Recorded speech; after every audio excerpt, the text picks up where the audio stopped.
Hi, I'm Tracy from Tracy's Learning and Coaching, and I'm a life coach and hypnotherapist based in Poole.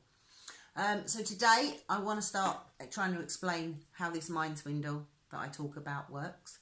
So it's all written in my book.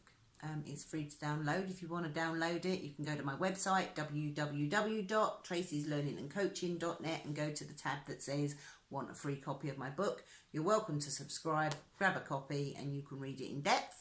But so for today, what I'm trying to do is get this so you understand how this works, so you can see how pieces fit together and how you fit together. So in the book, at the end of chapter 1, there is a diagram, which I'm going to show you here. So this is your mind swindle. This is you, and this is your mind swindle. So there's 3 major parts of the mind swindle: that how you interact or how you behave. So you've got your beliefs here. They shape everything. We're going to talk about that today. The biology, how you feel, and what happens to your body when you feel certain things. Behaviour. So these 3 parts interact to make you and your mind swindle. So every day we're going to talk about one of these subjects, and so you can see how they interact with each other. So today it's the time for beliefs.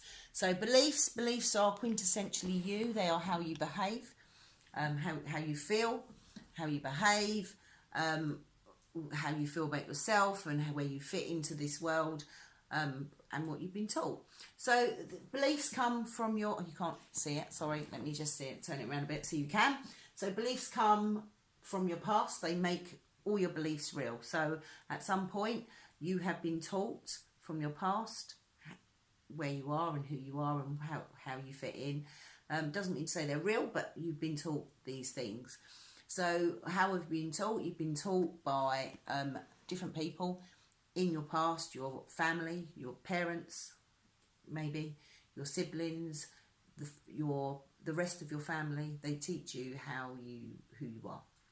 Then outside of that, we have your peer group, the people around you, the same age as you, your friends, and the wider community. So the neighbourhood you live in, any groups that you belong to, they all teach you something about yourself.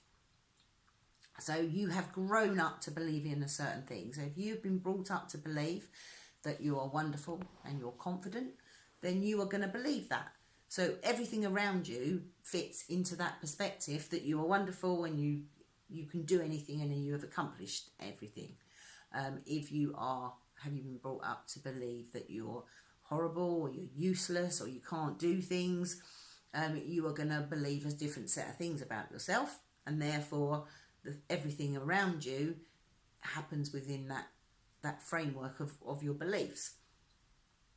So if you think about an anorexic girl, when she is looking in the mirror, all she sees is fat.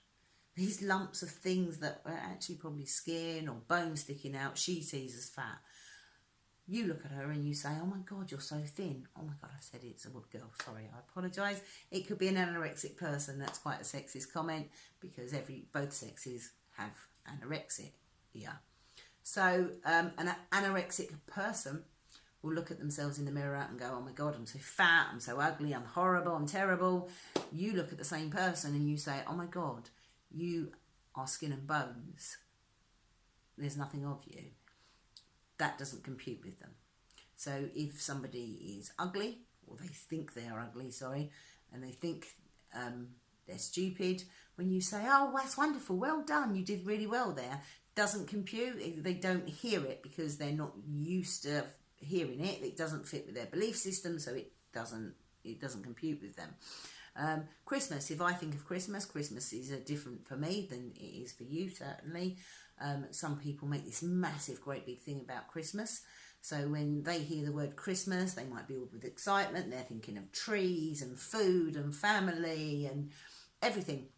Whereas if you are somebody who doesn't like Christmas, then when Christmas is, oh my God, Christmas is coming.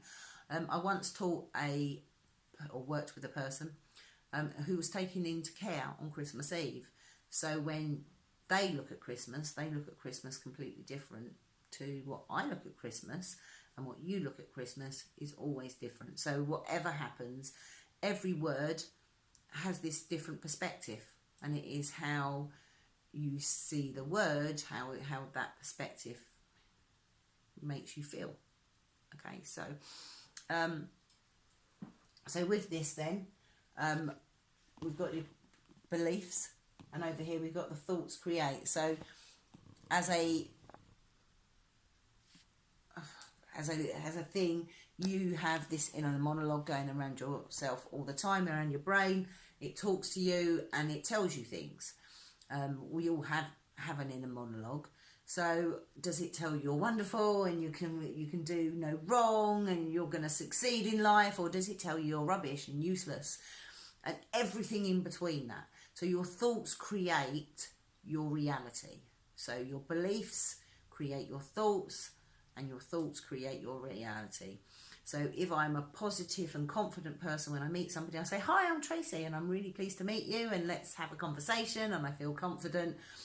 If I was an underconfident person, meeting people is scary because you probably won't like me because I'm horrible, and you'll see through me and you'll see through that facade.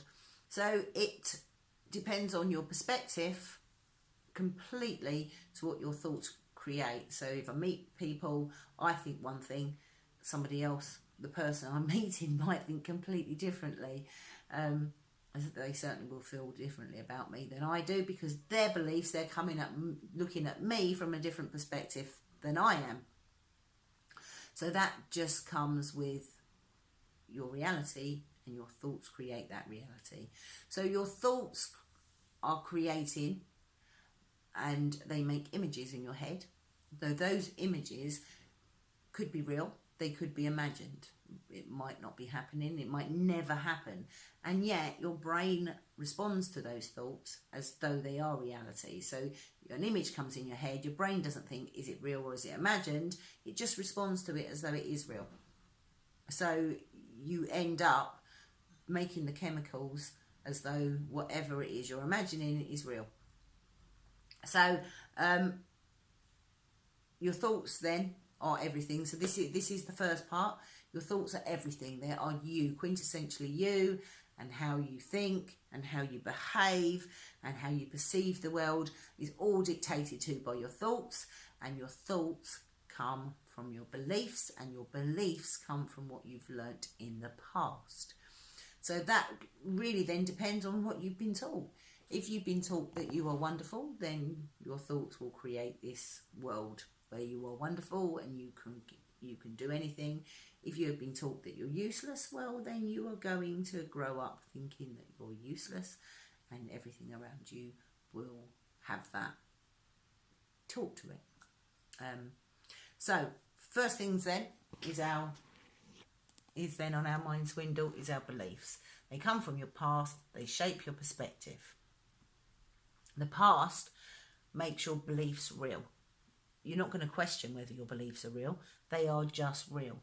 And that is quintessentially your mind swindle. Because you believe something, you believe it's real, that's your mind swindle. So thoughts create your reality. The brain doesn't know the difference between what is real and what is imagined. So we're going to go into the other subjects on another video. I hope you found this helpful. So stay tuned, come and see the next one. We're going to talk about biology next. So, and then you'll get to know how your body is making these chemicals. So hope that's been helpful. Enjoy, and whatever you do, enjoy it. Have a great day.